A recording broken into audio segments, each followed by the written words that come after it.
एक ज्योतिषी की भविष्यवाणी की वजह से राजकुमारी रचना को उसके माता पिता राजा कर्मवीर और रानी जयंती राजमहल के बाहर नहीं जाने देते थे और न ही किसी अनजान व्यक्ति से मिलने देते थे। वो सिर्फ अपने बड़े भाई और अपनी बड़ी बहन के साथ ही खेलती थी, जिस वजह से वो दुनियादारी की बातों से अनजान थी। उसे ये नहीं पता था कि चरवाहा क्या होता है, सब्जी वाला क्या होता है, दुकान वाला क्या होता है और वो सभी क्या करते हैं। सब्जी वाला आया, सब्जी ले लो, ताजी और हरी सब्जी ले लो, सस्ते दाम में सब्जी ले लो। भैया, ये सब्जी वाला क्या होता है? तुझे इतना भी नहीं पता छुटकी? सब्जी वाला वो होता है जो सब्जियां बेचता है। सब्जियां बेचने से क्या होता है? सब्जियां बेचने से सब्जी वाले को पैसे मिलते हैं, फिर उन पैसों से अपने परिवार का भरण पोषण करता है। अब तू ये मत पूछना कि भरण पोषण क्या होता है। हाँ हाँ भैया, बताओ ना, ये भरण पोषण क्या होता है? इसके तो सवाल ही खत्म नहीं होते, इसे तो कुछ भी नहीं पता। रचना, अभी तू छोटी बच्ची है, धीरे धीरे सीखेगी। तुम दोनों भी तो कभी इसी उम्र के थे और इसी जैसे ही सवाल पूछते थे। ये जो पूछ रही है उसे वो बताओ। लेकिन माँ, लेकिन वेकिन कुछ नहीं, मैंने जैसा कहा है तुम दोनों वैसा ही करो। ठीक है माँ। मौसम अचानक बदल गया। ऐसा लगता है जैसे बहुत तेज आंधी तूफान आने वाला है। देखो ना महाराज, कितनी तेज बिजली कड़क रही है। इतने काले और घने बादल मैंने पहले कभी नहीं देखे। रचना, जल्दी से अंदर आ जाओ, बहुत तेज आंधी तूफान आने वाला है। पिताजी, ये आंधी तूफान क्या होता है? वो सब तुम्हें बाद में बता देंगे, पहले तुम अपने कमरे में जाओ।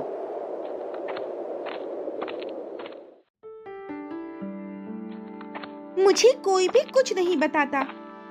मैं जब भी कुछ पूछती हूँ तो सब कहते हैं कि बाद में बताएंगे। मैं अब कुछ भी नहीं पूछूंगी, किसी से बात भी नहीं करूंगी। लगता है आज फिर से किसी ने तुम्हारे सवाल का जवाब नहीं दिया, इसीलिए तुम इतना गुस्सा हो, है ना छुटकी? रचना राघव से पूरी बात बताती है। रचना की बात सुनने के बाद राघव उसे आंधी तूफान और काले बादलों के बारे में सब कुछ बताता है। अगर तुम बारिश में भीग जाती तो बीमार पड़ जाती। अब मैं समझ गई भैया, पिताजी इसीलिए मुझे अपने कमरे में जाने को कह रहे थे। भैया, ये आप कौन सी किताब पढ़ रहे हैं? छुटकी, इस किताब में बहुत सी परियों की कहानियां हैं, मैं वही पढ़ रहा हूँ। भैया, मुझे भी पढ़ना सीखना है। ठीक है, कल तू भी मेरे साथ चलना, गुरुजी तुझे भी पढ़ना सिखा देंगे।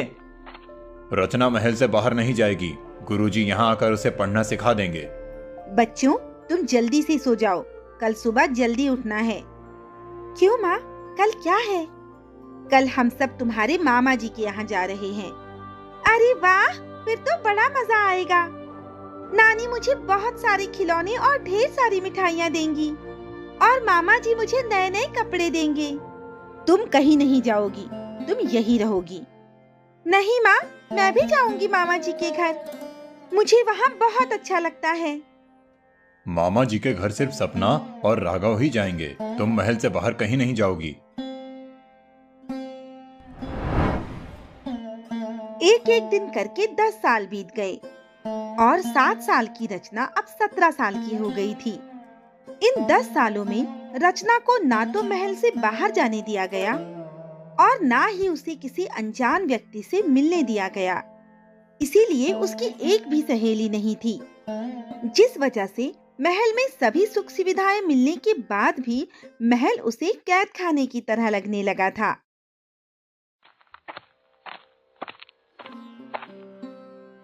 आज घुड़सवारी और तीरंदाजी करके कितना मजा आया ना सपना? हाँ भैया, मैं तो बहुत खुश हूँ कि मैंने आपको हराया। अरे तूने मुझे नहीं हराया, वो तो मैं जानबूझकर तुझसे हार गया था। हार गए तो बहाने बना रहे हो। छुटकी भी वहाँ होती तो कितना मजा आता। लेकिन पिताजी और माँ तो उसे महल से कहीं बाहर जाने ही नहीं देते। अब मैं चाहती हूँ अपनी सहेलियों से मिलने, उन्हें भी बताऊंगी। कि कैसे मैंने आपको घुड़सवारी और तीरंदाजी में हराया था। भैया, आप भी जाओ, मुझे किताब पढ़ना है। आपकी बातों की शोर से मैं पढ़ नहीं पा रही हूँ। मेरे जीवन का लक्ष्य क्या है? मैं अपने मन से कुछ भी नहीं कर सकती। ना तो अपने मनपसंद कपड़े पहन सकती हूँ और ना ही महल से बाहर जा सकती हूँ। पिताजी और माँ मुझे हमेशा यही कहते हैं, ये मत करो, वो मत करो। भैया और दीदी को तो कुछ नहीं कहते। मेरी कोई सहेली भी नहीं है। मुझे ऐसा लगता है जैसे मुझे कोई प्यार ही नहीं करता। इसीलिए अब मैं ये महल छोड़कर कहीं दूर चली जाऊंगी। मुझे यहाँ नहीं रहना है। रचना ने ठान लिया था कि अब वो महल में नहीं रहेगी। इसीलिए रात के समय वो महल से भाग जाती है।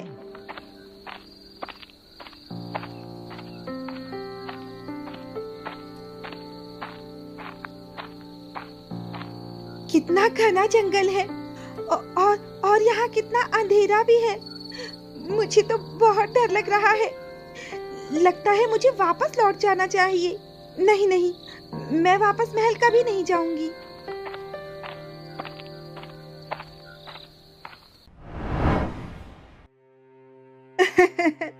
मुझे जिस बात का डर था, आखिर वही हुआ। उस ज्योतिष की भविष्यवाणी सही हो गई और हमारी बेटी हमसे दूर हो गई। तुम फिक्र मत करो महारानी, हम अपनी बेटी को ढूंढकर वापस ले आएंगे। आप किस ज्योतिषी की भविष्यवाणी की बात कर रही हैं महारानी? जब रचना का जन्म हुआ था, तब उसे आशीर्वाद देने के लिए दूर दूर से लोग आए थे। उनमें एक ज्योतिष भी थे। उन्होंने उसका हाथ देखकर बताया था कि वो बहुत जल्द ही हमसे दूर हो जाएगी। उसी भविष्यवाणी की वजह से हम रचना को महल से बाहर नहीं जाने देते थे, लेकिन फिर भी वो हमसे दूर हो गई। न जाने कहां और किस हाल में होगी हमारी बेटी। आप चिंता ना करिए महारानी, हमारे होते हुए हमारी बेटी को कुछ नहीं होगा। सेनापति, सैनिकों को लेकर जाओ और हमारी बेटी को ढूंढ कर लाओ। राजकुमारी को ढूंढने का एक और तरीका है महाराज। नगर में ढिंडोरा पिटवा दीजिए कि जो भी राजकुमारी को ढूंढ कर लाएगा उसे बहुत बड़ा इनाम मिलेगा। सेनापति, मंत्री जी जो कह रहे हैं ठीक वैसा ही करो।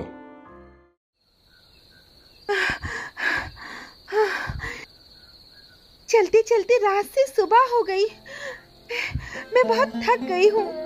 भूख भी लगी है। मैं क्या खाऊं? महल में तो खाने के लिए बढ़िया बढ़िया पकवान होते थे। जंगल में तो शेर भी है। जल्दी यहाँ से भागना पड़ेगा, नहीं तो वो मुझे खा जाएगा। फिर तू अपनी माँ से बिछड़ गया। देख, यहीं कहीं चल रही होगी। दादाजी, मुझे बहुत भूख लगी है। ये ले बेटा, ताजे ताजे दूध की बनी ताजी ताजी मिठाई खा ले। अरे वाह दादाजी, ये मिठाई तो बहुत स्वादिष्ट है, और दो ना। ये ले बेटा, तेरे लिए ही तो लाया हूँ, पूरी खा ले। ये मिठाई मुझे चाहिए, जल्दी से दो, मुझे भूख लगी है। बेटी, तू कौन है और यहाँ क्या कर रही है? ये मिठाई मेरे पोते की है, मैं तुझे क्यों दे दूं? मैं राजकुमारी रचना हूँ और ये मेरा हुक्म है, इसीलिए तुम ये मिठाई मुझे दे दो। तेरे कपड़ों को देखकर लगता तो नहीं कि तू राजकुमारी है। भला एक राजकुमारी इस तरह से फटे पुराने कपड़े पहनती है क्या? मुझे बहुत भूख लगी है। कल रात से मैंने कुछ भी नहीं खाया। मुझे भी थोड़ी मिठाई दे दो ना दादाजी। ये ले, तू भी खा ले थोड़ी सी। ऐसा लगता है जैसे भटक कर यहाँ आ गई है और बहुत भूखी भी है। बेटी, तूने बताया नहीं कि तू कौन है और कहाँ से आई है? मैंने बताया तो था कि मैं एक राजकुमारी हूँ।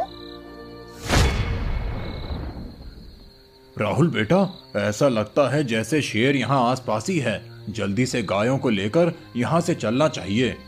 ठीक है दादाजी, मैं अभी सभी गायों को जंगल से बाहर निकालता हूँ।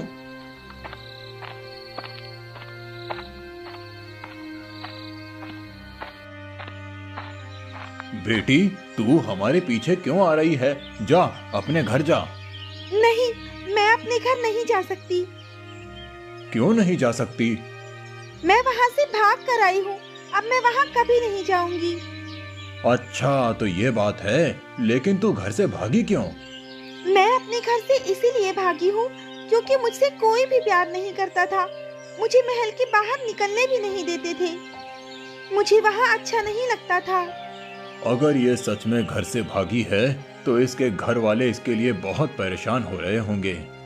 अच्छा ठीक है, तू घर मत जाना, लेकिन ये तो बता, तेरा घर कहाँ पर है? मैं सोनापुर की राजकुमारी हूँ। इसकी बातों से तो नहीं लगता कि ये एक राजकुमारी है। भला एक राजकुमारी ऐसे बेढंगे तरीके से बात कर सकती है? इसमें तो कोई शालीनता ही नहीं। लगता है ये पागल है। राजकुमारी तुम्हें हुक्म देती है, जल्दी से स्वादिष्ट खाने और ठंडे पानी का इंतजाम करो, नहीं तो तुम्हें कठोर दंड मिलेगा। ठीक है बेटी, तू मेरे घर चल। वहाँ बहुत स्वादिष्ट भोजन है और ठंडा पानी भी है।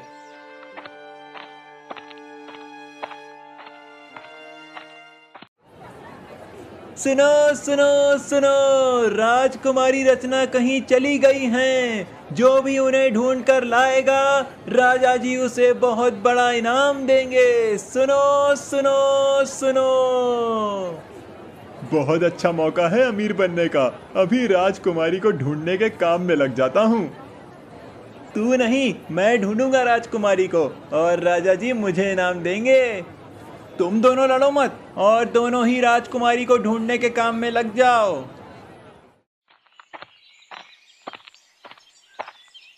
दादाजी, आप ये क्या कह रहे हो? बेटी, मैं गाय का दूध दुह रहा हूँ। दूध कैसे दूहते हैं? मुझे भी सिखाओ ना।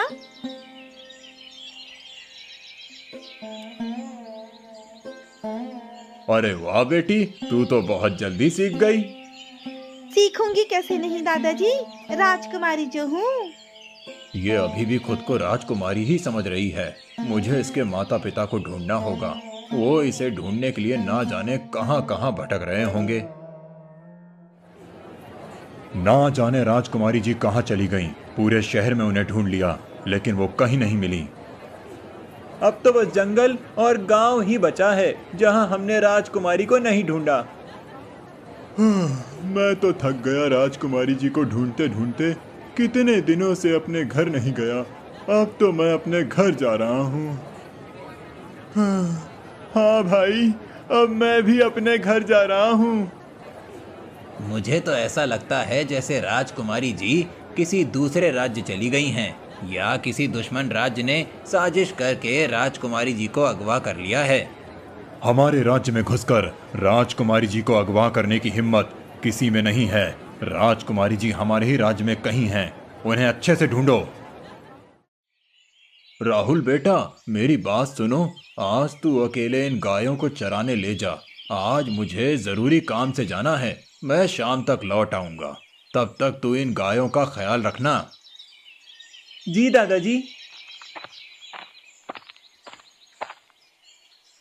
आज मुझे कितनी अच्छी नींद आई, किसी ने मुझे जगाया भी नहीं। महल में तो सूरज निकलने से पहले ही मुझे उठा देते थे। बेटी, मैं किसी काम से जा रहा हूँ। शाम को लौटूंगा। तेरे लिए खीर और मिठाई रखी है। भूख लगे तो खा लेना। दादाजी, मुझे भी अपने साथ ले चलो ना। नहीं बेटी, तू यहीं रहे। तू मेरे साथ चलकर क्या करेगी? मैं यहाँ अकेले क्या करूँगी? तू चंपा के साथ खेलना। चंपा बेटी, इधर तो आओ। हाँ दादाजी, बोलिए। बेटी, ये रचना है। तू आज पूरे दिन इसी के साथ खेलना और इसे अपना गांव भी घुमा देना। ठीक है दादाजी, मैं इसे अपना पूरा गांव घुमाऊंगी। तुम कहाँ से आई हो? आज से पहले मैंने तुम्हें यहाँ कभी नहीं देखा। मैं सोनापुर की राजकुमारी हूँ। तुम सच में राजकुमारी हो? क्या तुम मेरी सहेली बनोगी? ये सहेली क्या होता है? तुम राजकुमारी हो और तुम्हें इतना भी नहीं पता? अरे बुद्धू, सहेली। हाँ, सहेली वो होती है जो सुख दुख की बातें करे, एक दूसरे के साथ खेले और साथ मिलकर बहुत बहुत बहुत मस्ती करे। अच्छा, मुझे तो ये पता ही नहीं था। ठीक है, आज से तुम मेरी और मैं तुम्हारी सहेली। इधर रचना ने अपनी पहली सहेली बना ली थी और उधर उसके माँ और पिताजी उसके लिए परेशान हो रहे थे।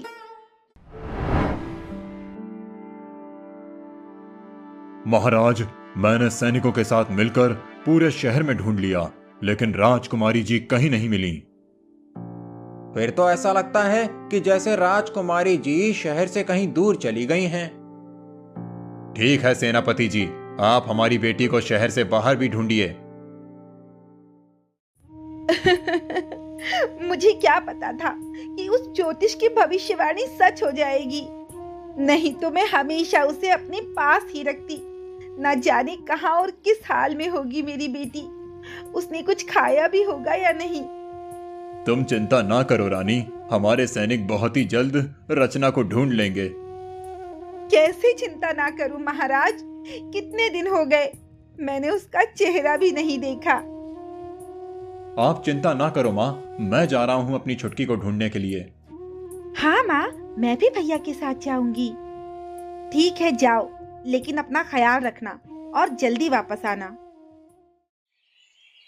आज से पहले मैंने ये खेल कभी नहीं खेला था। तुम कहती हो कि तुम राजकुमारी हो और आज तक तुमने लंगड़ी नहीं खेली। मेरे गांव में तो सब लड़कियों को लंगड़ी खेलना आता है। हाँ, मैं बहुत थक गई हूँ। तुम इतनी जल्दी थक गई, अभी तो पूरा गांव घूमना बाकी है और फिर बाद में झरने में नहाना भी तो है। क्या हम गांव घूमने जाएंगे और झरने में नहाएंगे? चलो चलो चलो, जल्दी चलो, बड़ा मजा आएगा।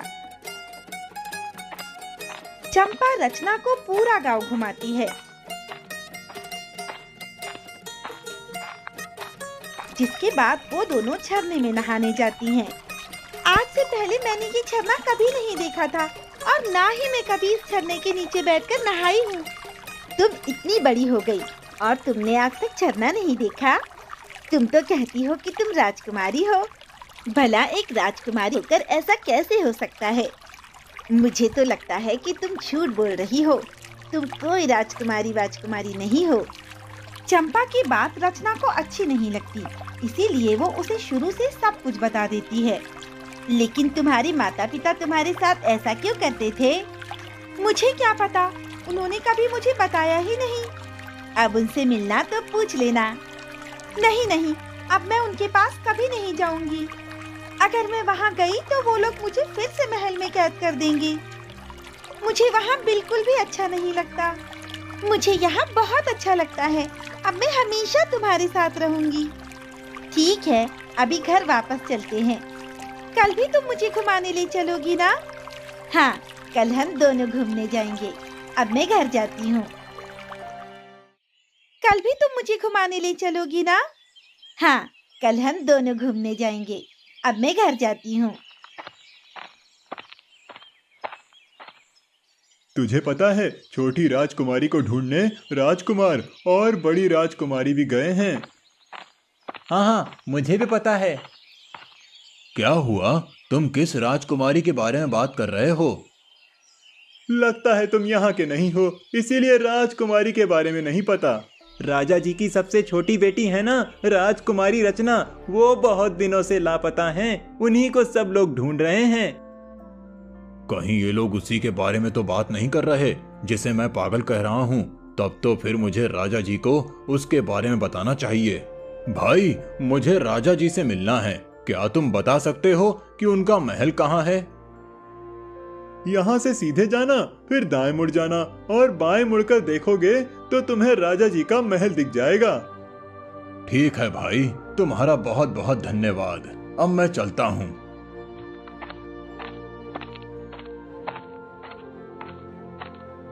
कौन हो भाई, और बिना पूछे अंदर कहाँ घुसे चले आ रहे हो? भाई, मेरा नाम बब्बू है। मैं एक चरवाहा हूँ। मैं पर्वतपुर गांव से आया हूँ और मुझे राजा जी से मिलना है। मुझे उनको बहुत जरूरी बात बतानी है। जो भी कहना है हमसे कहो, हम राजा जी को बता देंगे। बब्बू चरवाहा उन दोनों से राजकुमारी रचना के बारे में सब कुछ बता देता है। लगता है ये भी इनाम के लालच में यहाँ आया है और झूठ बोल रहा है। नहीं भाई, मैं झूठ नहीं बोल रहा, मैं सच कह रहा हूँ। भला एक चरवाहा के घर में हमारी राजकुमारी कैसे रह सकती है? मुझे तो सोच कर ही हंसी आती है। चल भाग यहाँ से, अगर राजा जी को पता चल गया तो वो तुझे काल कोठरी में बंद कर देंगे। दोनों सैनिक बाबू चरवाहे को वहाँ से भगा देते हैं। कब से रचना को ढूंढ रहे हैं, अब तक कहीं नहीं मिली। अब हमें वापस लौट जाना चाहिए। नहीं, रचना के बिना नहीं जाएंगे। हे चरवाहा, क्या तुमने राजकुमारी रचना को कहीं देखा है? राहुल राघव से रचना के बारे में सब कुछ बता देता है और उन तीनों को अपने साथ ले जाता है।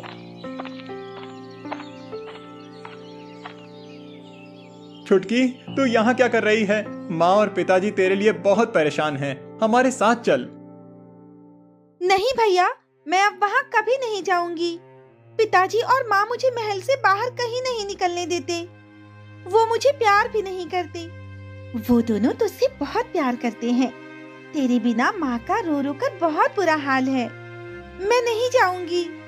वो दोनों उसे समझाने की बहुत कोशिश करते हैं, लेकिन वो अपनी जिद पर अड़ी रहती है और उनके साथ नहीं जाती।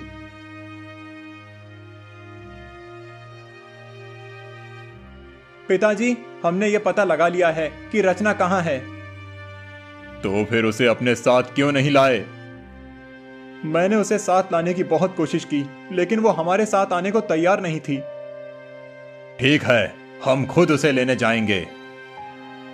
मैं भी आपके साथ चलूंगी महाराज।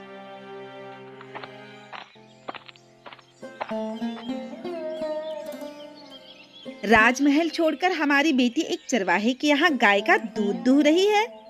बेटी, हम तुम्हें लेने आए हैं। मैं अब राजमहल कभी नहीं जाऊंगी।